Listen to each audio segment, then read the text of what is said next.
আমার নবীজি একদিন প্রশ্নের সম্মুখীন হলেন, আসহাবে কাহাফ কারা, যুলকারনাইনকে রূহটা কি? ইহুদি আলেমরা প্রশ্ন করলো। কি আলেমরা বলেন তো? ইহুদি। রাসূল বললেন, আমি এই প্রশ্নের জবাব আগামীকালকে দেব, কিন্তু ইনশাআল্লাহ সেদিন বলেননি। আমার নবীজি এই কথা বলেই তিনি শেষ করলেন ইনশাআল্লাহ শব্দটা বলতে ভুলে গেছেন। পরের দিন অপেক্ষা করছেন, ওহী নাজিল হয়ে যাবে, ওহী আসে না। এরকম করে সপ্তাহখানেক পার হয়ে গেল, রাসূল জবাব দিতে পারছেন না, কারণ নবীজি যা বলেছেন নিজের কথা না আল্লাহর কথা। নবী যা বলেছেন নিজের কথা না আল্লাহর কথা। মুখ থেকে যে কথাই বের হয়েছে, আমার নবীজির সারা জীবনের যত বক্তব্য একটাও তিনি কল্পনাকে সামনে রেখে বলেন নাই, মন যা চেয়েছে তা তিনি বলেন নাই। মা ইয়ান্তিকু আনিল হাওয়া ইন হুয়া ইল্লা ওয়াহয়ুন ইউহা। জোরে বলুন আল্লাহু আকবার। আমার নবীজি পরের দিন অপেক্ষার প্রহর গুনছেন, ওহী নাযিল হয়ে যাবে, কিন্তু ওহী নাযিল হয় না। শেষ পর্যন্ত সবাই বলে ফেলল, মুহাম্মদ তোমার রব তোমাকে ভুলে গেছে। আমার নবীজি অপেক্ষার প্রহর গুনলেন। বেশ কয়েকদিন পরে আয়াত নাযিল হয়ে গেল, ওয়ালা তাকুলান্না লিশাইইন ইন্নী ফাইলুন যালিকা গাদান ইল্লা আইয়াশা আল্লাহ। জোরে বলুন আল্লাহু আকবার। হে রাসূল, আপনি কখনো বলবেন না আমি আগামীকালকে এই কাজটা করবো, শুধু এই কথাই বলবেন না, শুধু ইনশাআল্লাহ বলবেন। আপনি যদি ইনশাআল্লাহ যদি বলতেন, পরের দিন আমি আল্লাহ ওহী নাযিল করে দিতাম। আমার বন্ধুগণ, সেজন্য যে কোনো কাজ করতে গেলে সবসময় ভরসা করব কার উপরে? জিহ্বাকে মরা রাখবো না তাজা রাখবো? পানি দিয়া না জিকির দিয়া? পানি দিয়া দেহের সতেজতা আসে, আর জিহ্বা দিয়ে আল্লাহর জিকির করলে রূহের সতেজতা আসে। যেরকম সুবহানাল্লাহ। জিহ্বায় রাখবো কার জিকির? আস্তে বলেন না, কার জিকির? আল্লাহর জিকির। সামনে কোনো কাজ করবো বলবো ইনশাআল্লাহ। কোন প্রশংসা করতে যাবো বলবো আলহামদুলিল্লাহ। আশ্চর্য কোনো কিছু দেখবো বলবো সুবহানাল্লাহ। বড়ত্ব প্রকাশ করব বলবো আল্লাহু আকবার। বিপদে পড়ে যাবো বলবো ইন্না লিল্লাহ। কোনো কিছু দুর্ঘটনা ঘটলে বলে ফেলবো ইন্না লিল্লাহ। এই যে সর্বক্ষণ এই যে আমার মুখের জিকিরটা, যার মুখে সর্বক্ষণ আল্লাহর জিকির থেকে যায়, শয়তান তার কাছে পাত্তা পায় না। একটু মনোযোগ দিয়ে কথাগুলো শোনেন। কথা যতটুকু শুনবো আমরা আমল করব, তার চেয়ে কম না বেশি? আমল করার জন্য কি বেশি ওয়াজ লাগে নাকি? আমল করার জন্য কিন্তু বেশি ওয়াজ লাগে না। একজন সাহাবী নবীর সামনে এসে বলছেন, ইয়া রাসূলুল্লাহ, আমি বেশি ওয়াজ শুনবো না, আমি বেশি ওয়াজ শুনবো না, আপনি একটু আমাকে শর্ট কিছু আমল দিয়ে দেন। সামান্য আমল করে আমি জান্নাত পেতে চাই। কি চালাক সাহাবী দেখেন। রাসূল বলেন, সাহাবীরা তুমি কি করতে চাও বলো? হুজুর 5 ওয়াক্ত নামাজ পড়বো। আর কি করবা বলো?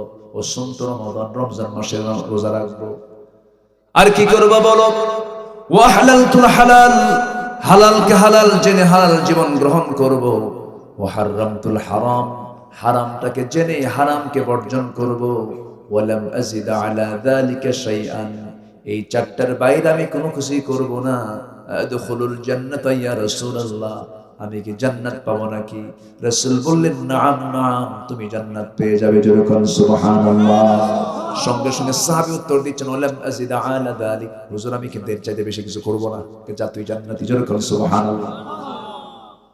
শেষ রাত্রে গোসল করার জন্য নদীর কোলে, পুকুরের এক পাশে গোসল করতেছে তাহাজ্জুদ গোজার, আরেক পাশে গোসল করতেছে চোর। চুরি করে সে গোসল করে তাহাজ্জুদ পড়ার জন্য সে গোসলে নামছে। চোর ভাবতেছে আমি আর কি, চোরটা যেন কত বড় চোর। ওইদিকে তাহাজ্জুদ গোজার ভাবতেছেন না, শুধু আমি এই সময় ওযু করার জন্য এখানে আসি নাই, আমার মতো নামাজ পড়ার জন্য আরো কিছু বান্দা আছে। আমার বন্ধুগণ, আমরা যখন ধারণা করতে যাব, সুধারণা না কুধারণা করব? সুধারণা করব। আল্লাহ বলছেন, যদি এমন কুধারণা করো তুমি, এটা সবচেয়ে বড় মিথ্যা কথা। কুধারণা কখনো করবা না। ওয়ালা তাজাসসু, গুপ্তচর বৃত্তি করবে না। অন্যের গোপনীয় কোনো জিনিস জানার জন্য বারবার চেষ্টা করবে না। মানুষের গোপনে মানুষের কোন গোপন দোষকে গোপন করবে আল্লাহ, তোমার কিয়ামতের দিন তোমার দোষকে গোপন করবেন। জোরে কোন সুবহানাল্লাহ।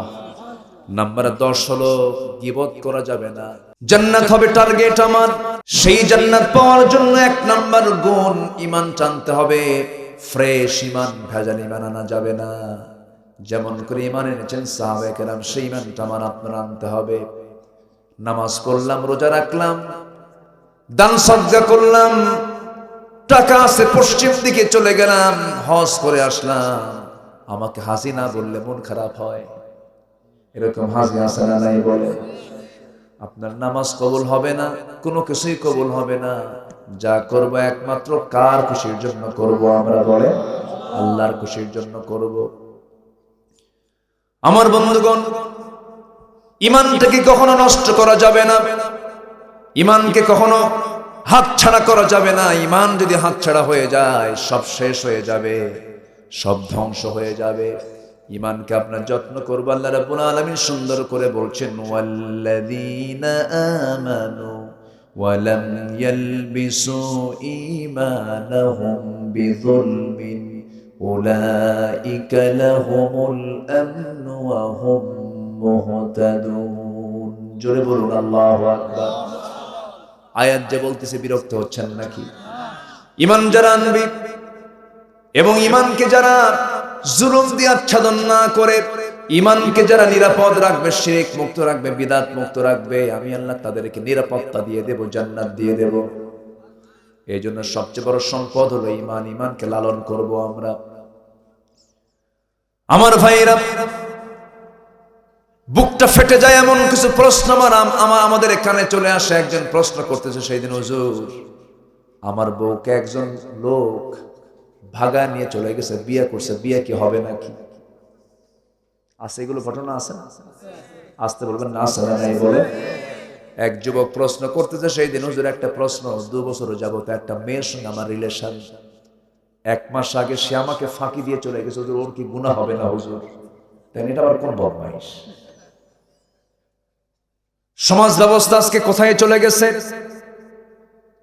কি নোংরামি, কি হারাম কাজের দিকে আজকে সমাজ ব্যবস্থার দিকে তাকালে বুকটা ফেটে যায়। মুসলিম সমাজে আজকে এগুলো চলছে অহরহ।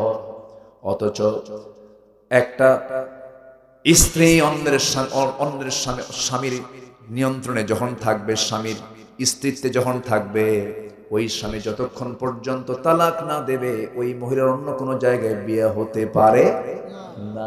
মাঝে মাঝে আমার নবীজি ওয়াজ করতেন এরকম করে, সাহাবীরাও কথা বলতেন। এক সাহাবী বলতেছে, হুজুর আমার একটা ওয়াজ আছে। কি হুজুর?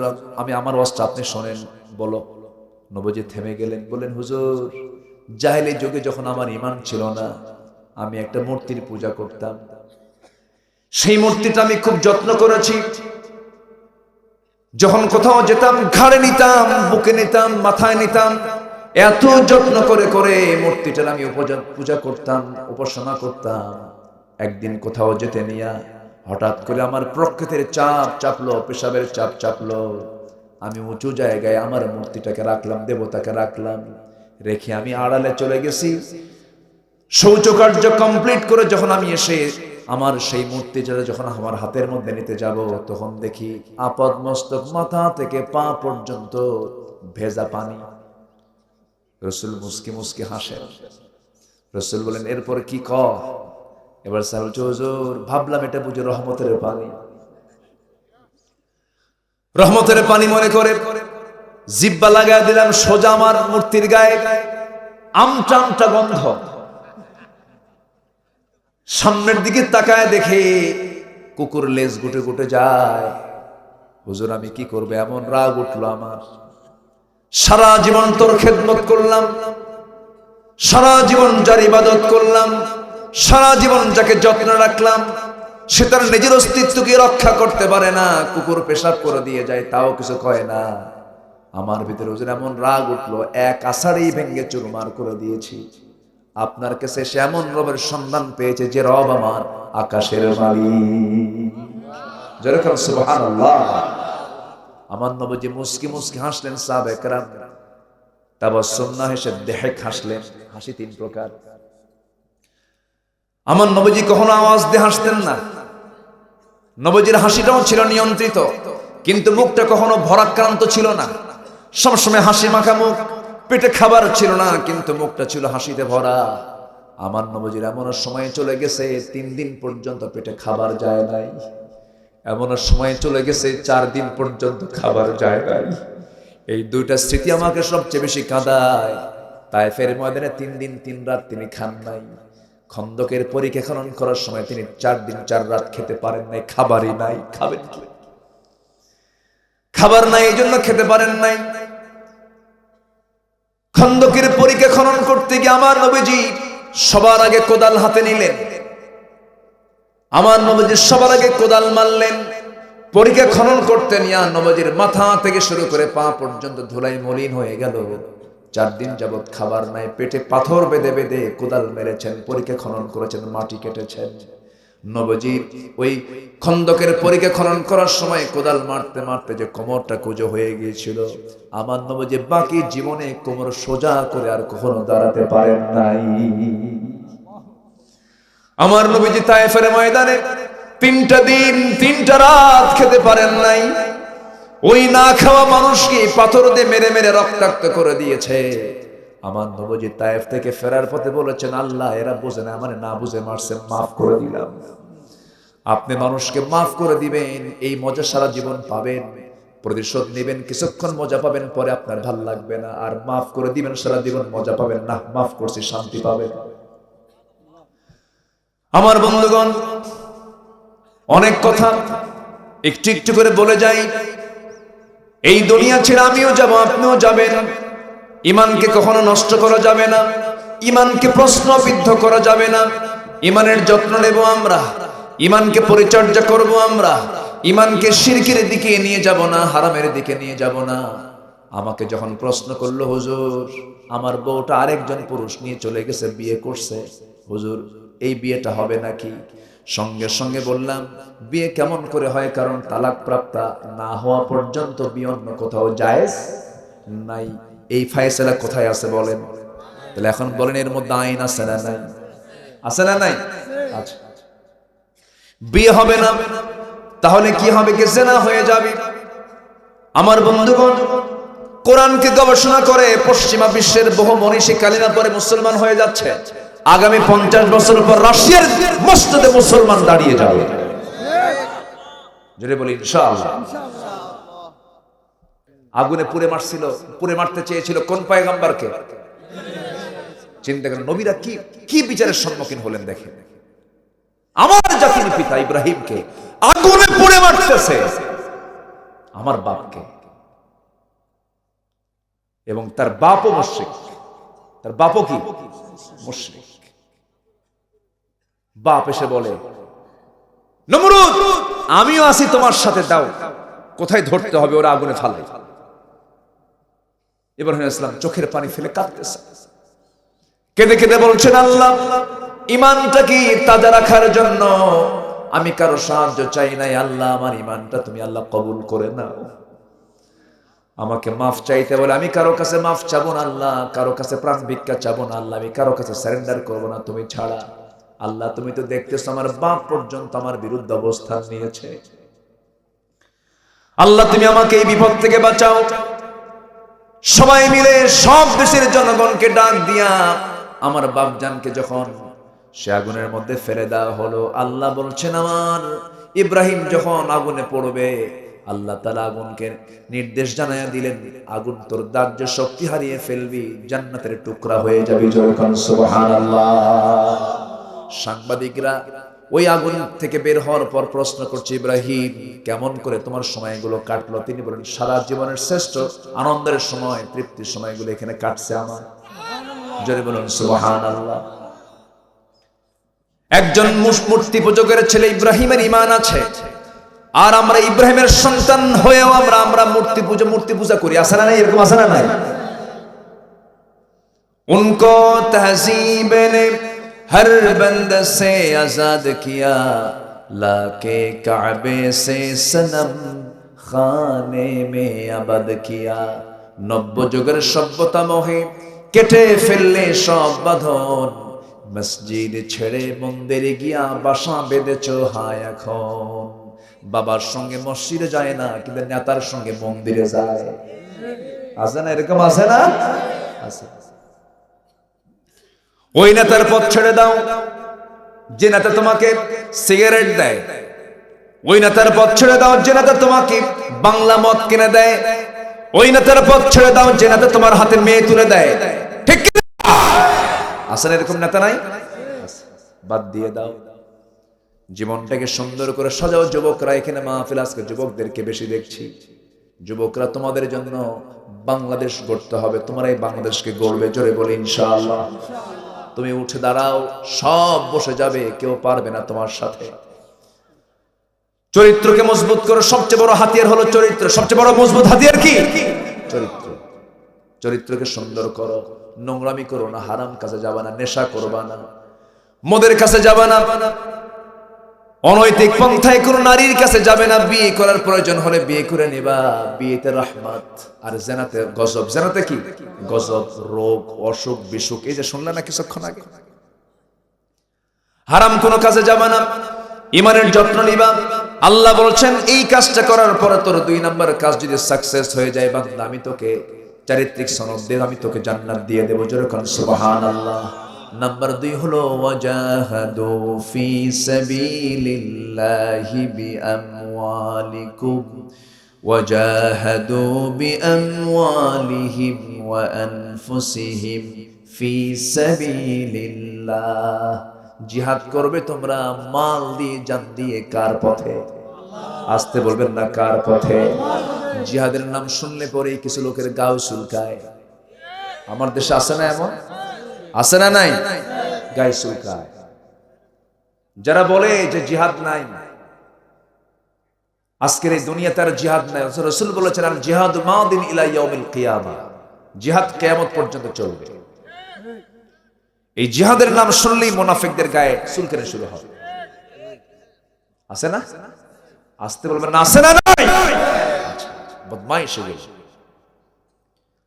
আমার নবীর যুগেও ছিল এই সমস্ত বদমাইশগুলো। নামাজ পড়তো, রোজা রাখতো, নবীর ওয়াজগুলো শুনে শুনে চোখের পানি ফেলে যায় নামাজ ভিজে ফেলতো, সেজদায় পড়ে পড়ে কাঁদতো। কিন্তু আমার নবী এই সমস্ত মুনাফিককে চিনতে পেরেছেন মসজিদে না জিহাদে? মসজিদে মুনাফিকও যায়, ইমানদারও যায়, কিন্তু জিহাদের ময়দানে ইমানদার যেতে পারে কিন্তু মুনাফিক যেতে পারে। নামাজে জীবন দেওয়ার কোনো কি সুযোগ আছে নাকি? নামাজে কি জীবন দেয় নাকি? নামাজে শুধু নামাজে অংশগ্রহণ করে, কিন্তু জিহাদে গেলে জীবন যাওয়ার সম্ভাবনা আছে না নাই? জিহাদে যারা যায় তারা কি বাঁচার জন্য যায় না মরার জন্য যায়? মরার জন্য যায়। মুনাফিকরা নামাজ পড়তে পারে, রোজা রাখতে পারে, কিন্তু জিহাদে যেতে পারে না। আল্লাহ বলছেন বান্দা আমি তোকে সত্যবাদী বলবো কখন? ঈমান আনবি, জিহাদ করবে। জিহাদবিহীন ঈমানের কোনো মূল্য নেই। জিহাদের মানসিকতা মাথায় নিয়ে মরবি, আমি তোকে ঈমানদার বানাবো। ওয়ালাম ইয়াগজু ওয়ালাম ইয়াহদিস বিহি নাফসুহু ফামাতা আলা শুবাতিন মিনান নিফাক। যে ব্যক্তি জিহাদ করলো না, জিহাদের তামান্না রাখলো না, সে ব্যক্তির মরণ যেন মুনাফিকের মরণ। জোরে কোন নাউযুবিল্লাহ। আপনি অন্যায় করবেন না, অন্যায় বন্ধ হবে। আপনি অন্যায়ের বিরুদ্ধে কথা বলবেন না, অন্যায় বন্ধ হবে কেমনে? তা'মুরুনা বিল মা'রুফ ওয়া তানহাউনা আনিল মুনকার মান রাআ মিনকুম মুনকারান ফালইউগাইয়িরুহু বিয়াদিহি। আপনি হাত দিয়ে মোকাবেলা করবেন, আপনি এগুলো বন্ধ করবেন কেমনে?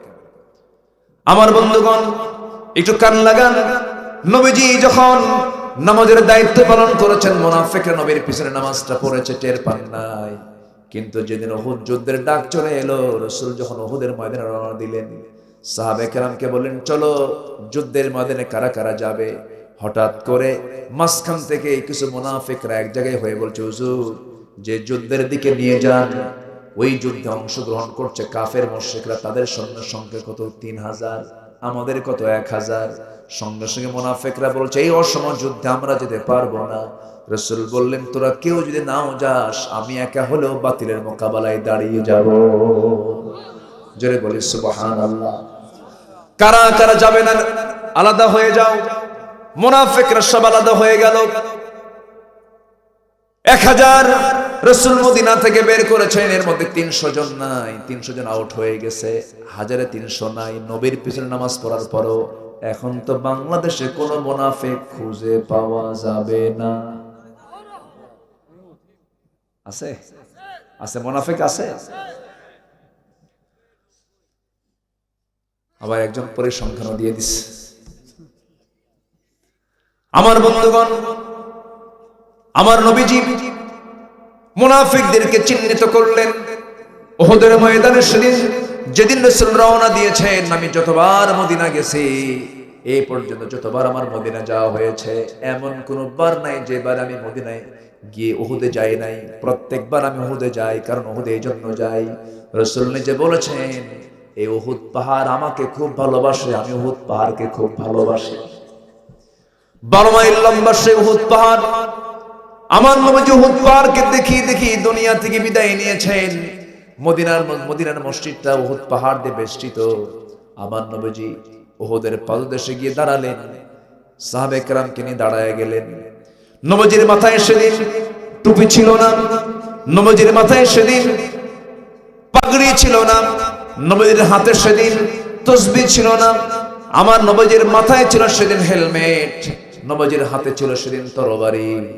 আমার নবীজি ঘোড়ার পিঠে চড়ে অশ্বারোহী হয়ে ঝাঁপিয়ে পড়লেন উহুদের প্রান্তরে। সাহাবে কেরামকে জায়গাগুলো নির্ধারণ করে দেন, এই জায়গায় তোমরা দাঁড়ায়া যাও। যুদ্ধের ময়দানে ক্ষেত্র প্রস্তুত করা হচ্ছে।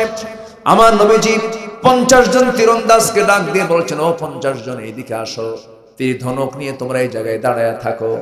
যুদ্ধ করার কোনো প্রয়োজন নেই, তোমাদের টার্গেট হবে এই যে চিকন গলিপথ, এই গলিপথ দিয়ে যেন কোনো কাফের মুশরিক যেন আক্রমণ না করতে পারে।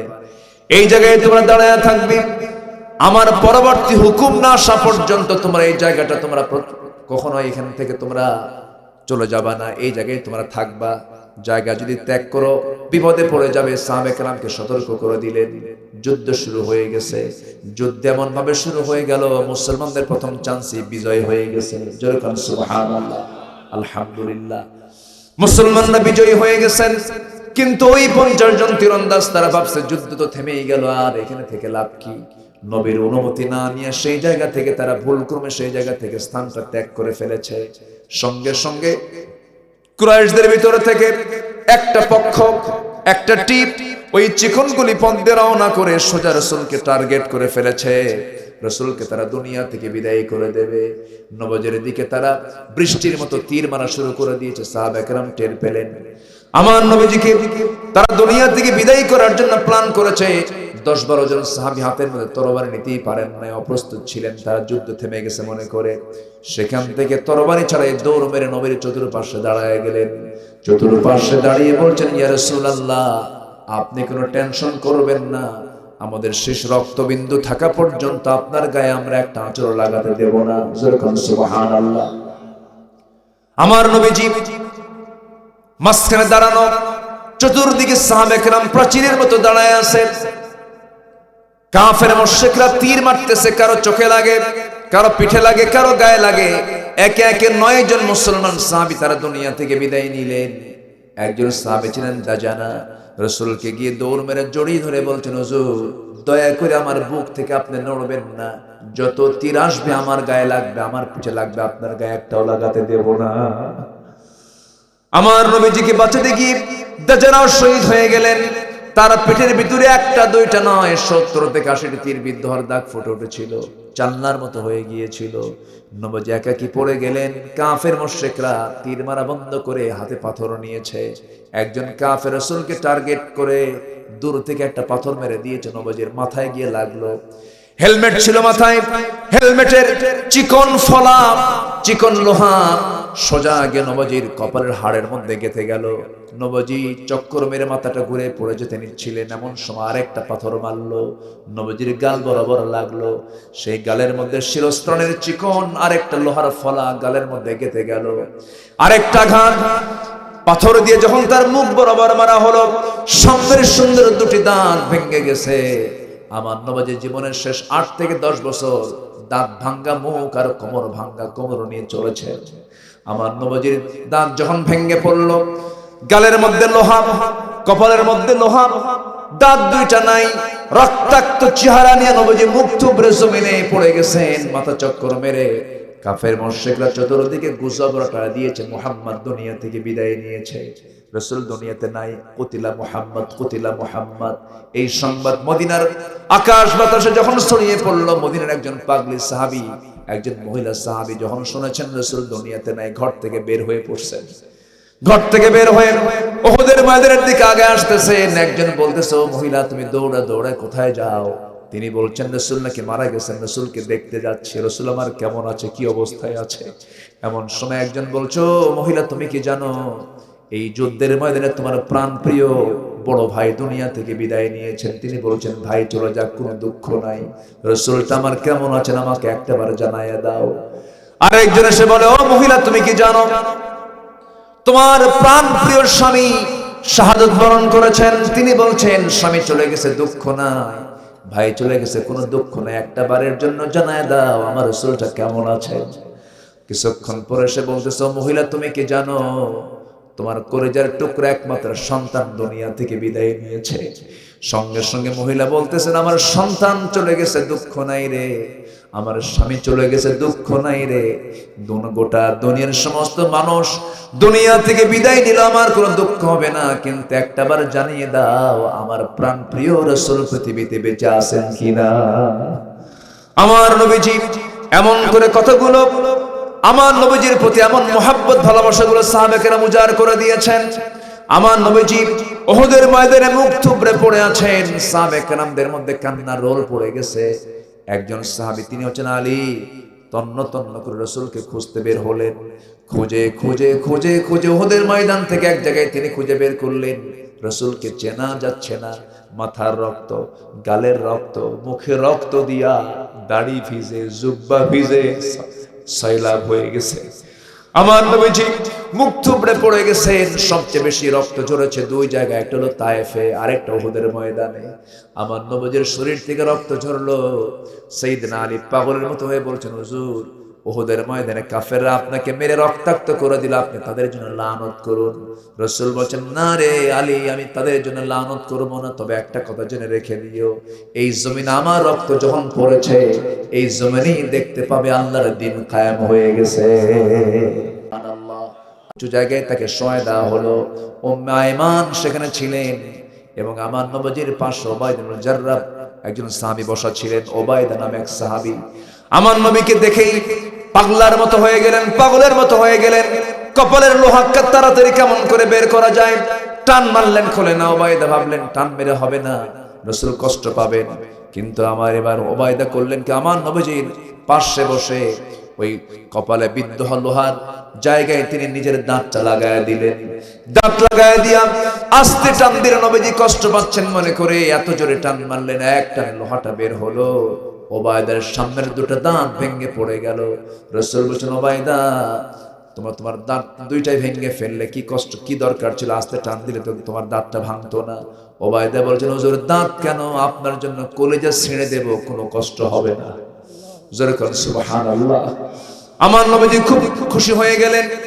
শিরস্ত্রাণের লোহাটা গাল থেকে যখন বের করতেছিলেন, ফিনকি দিয়ে রক্ত পড়া শুরু হয়ে গেছে। অঞ্জলি ভরে ভরে উবাইদা রক্তগুলো হাতের মধ্যে নিয়ে রাসূলকে না দেখায় চুষে চুষে পান করছিলেন। রাসূল বলেছেন, উবাইদা রে, কার রক্ত পান করিস? হুজুর আপনার দেহের রক্তকে ফেলে দেওয়া যায় নাকি? রাসূল বলেছেন, উবাইদা রে, আমার রক্ত যখন তোর দেহের মধ্যে ঢুকেছে, তোর দেহটা জাহান্নামের জন্য হারাম হয়ে গেছে। জোরে বলেন সুবহানাল্লাহ। আমার নবীজির মাথায় ব্যান্ডেজ লাগানো হলো। নবীজির দাঁত চানাই, খেতে পারেন না। আমার নবীজির কপালে দাঁত ব্যান্ডেজ লাগানো। 70 জন সাহাবী দুনিয়া থেকে বিদায় নিয়েছেন উহুদে। আমার নবীজি উহুদের ময়দানের মাঝে মাঝে যেতেন, শুহাদা উহুদের দিকে তাকায় তাকায় চোখের পানি ফেলে ফেলে কাঁদতেন। বেশি কাঁদতেন তার আপন চাচা আমির হামজার জন্য। আমির হামজা বদরের ময়দানে 32 জন কাফেরকে দুনিয়া থেকে বিদায় করেছিলেন, কিন্তু উহুদের ময়দানে তাকে টার্গেট করেছিল। তাকে টার্গেট করে ওয়াহশী পরে ইসলাম কবুল করেন, তিনি বর্ষাঘাতে তাকে দুনিয়া থেকে বিদায় করে দিলেন। আমার নবীজির চাচা আমির হামজা যখন জমিনে লুটিয়ে পড়লেন, তার কান কেটে নেওয়া হলো, নাক কেটে নেওয়া হলো, হাত কাটা হলো, পা কাটা হলো, বুকটা চিরে কলিজা বের করে নিয়েছিল কুরাইশরা, কাফেররা। আবার রাসূল বলেন, সাহাবীরা দেখো আমার চাচা কিভাবে শহীদ হয়েছে। এই চাচা যখন হাসরের ময়দানে উঠবে, ও সাহাবীরা আমার চাচাকে যখন প্রশ্ন করবে, আল্লাহ ও আমির হামজা, ফিমা যদি আনফুক ওয়া উযুনুক, তোর নাক কেন কাটা, তোর কান কেন কাটা? সেই সময় আমার চাচা বলে ফেলবে, ও আল্লাহ, তোমার জমিনে তোমার দিন কায়েমের জন্য কাফেররা আমার নাক কেটে নিয়েছে, কান কেটে নিয়েছে। আল্লাহ বলবেন, সাদ্দাকতা, হে তুমি হে আমার বান্দা, তুই সত্যি বলেছিস। বিনা হিসাবে সেই দিন ওই সমস্ত শহীদরা জান্নাতে চলে যাবে। জোরে বলেন সুবহানাল্লাহ, আরো জোরে বলেন সুবহানাল্লাহ। আমার বন্ধুগণ, জান্নাত পাওয়াটা খুবই সহজ। জান্নাত আল্লাহ আমাকেই দিবেন। আবার জান্নাত পাওয়াটা খুবই কঠিন। যদি আমি ইসলামটাকে মেনে চলি, জান্নাত আমার জন্য সহজ হয়ে যাবে। কারণ আল্লাহ বলেছেন, বান্দারে, জান্নাতে একটা লাইন আছে, সেই লাইনটার নাম সবাই বলেন, ইহদিনাস সিরাতাল মুস্তাকিম। সবাই বলেন, ইহদিনাস সিরাতাল মুস্তাকিম, সিরাতাল্লাযীনা আন'আমতা আলাইহিম গায়রিল মাগদুবি আলাইহিম ওয়ালাদ-দাল্লিন। এরপরে আরো জোরে বলেন আমিন। সিরাতুল মুস্তাকিমকে খুঁজতে হবে। সিরাতুল মুস্তাকিমটা কি? আল্লাহ পাক আরেক জায়গায় বলেছেন, ওয়া আনি'বুদুনি হাদা সিরাতুম মুস্তাকিম। আমার ইবাদত করে, এটাই হলো সিরাতুল মুস্তাকিম। আমার বন্ধুগণ, আমার দেশে ওয়াজ করে কখনো সুদ বন্ধ করা যাবে না। ওয়াজ করে সুদ বন্ধ হয় না।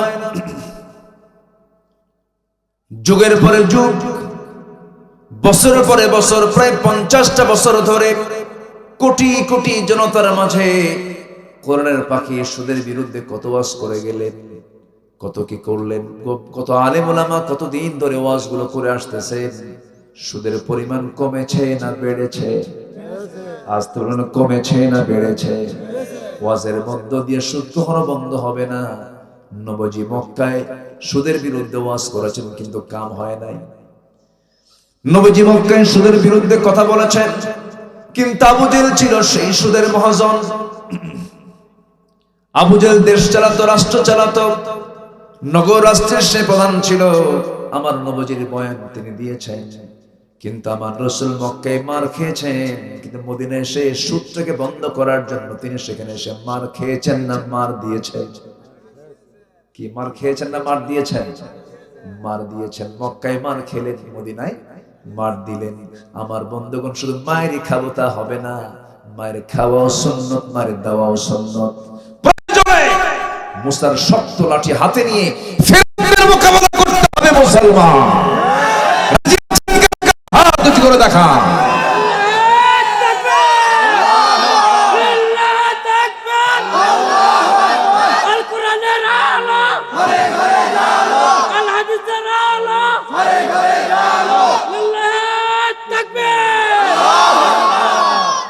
সারা জীবন মুসার হাতে কি ছিল? বলেন কি ছিল?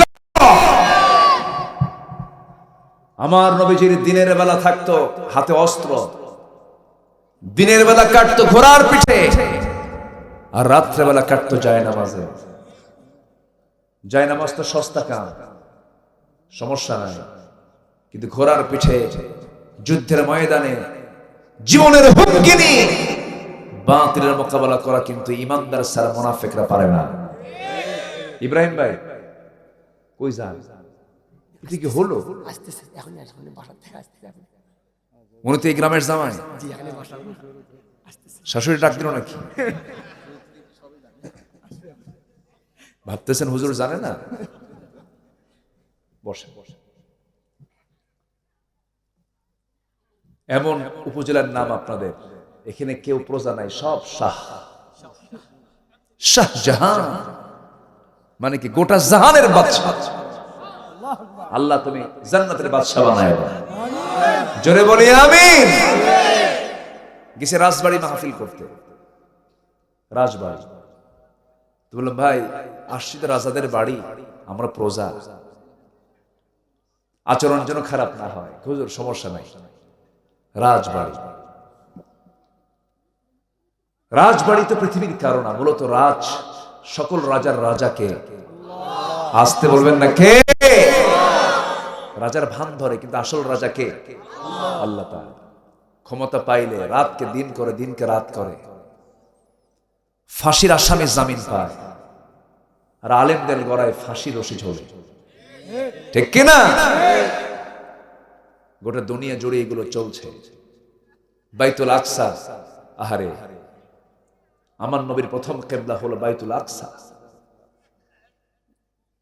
ইহুদির বাচ্চারা জুতা পরে ঢুকতেছে বাইতুল আকসা। আমার নবীর প্রথম কিবলা, আমার নবী মসজিদে কিবলা তাইনে দাঁড়াইয়াছেন, নামাজ পড়বেন। নামাজে দাঁড়িয়েছেন আমার নবীজি, 4 রাকাত নামাজের 2 রাকাত চলতেছে। 2 রাকাতের মধ্যে মনে মনে ভাবতেছেন, আল্লাহ, আমার কিবলা যদি বাইতুল আকসা না হয়ে যদি হারামটা হতো, কাবাটা হতো, কতই না ভালো হতো। আল্লাহ বলছেন, আমার হাবিব, আপনার মনের দোয়া আমি আল্লাহ কবুল করেছি। বাকি 2 রাকাত নামাজ আপনি কাবার দিক হয়ে আদায় করে নেন। আল্লাহ তার রাসূলকে কি পছন্দ করেছেন! আল্লাহু আকবার। মনের কথাও কবুল করে নিয়েছেন। বলেন নাই, মুখ ফুটে বলেন নাই, মনে মনে চাচ্ছিলেন তিনি। আল্লাহ বলছেন, قد نرى تقلب وجهك في السماء فلنولينك قبلة ترضاها فول وجهك شطر المسجد الحرام। জোরে বলুন আল্লাহু আকবার। হে নবী, আপনি বাকি 2 রাকাত নামাজ আপনি হারামের দিক হয়ে পড়েন।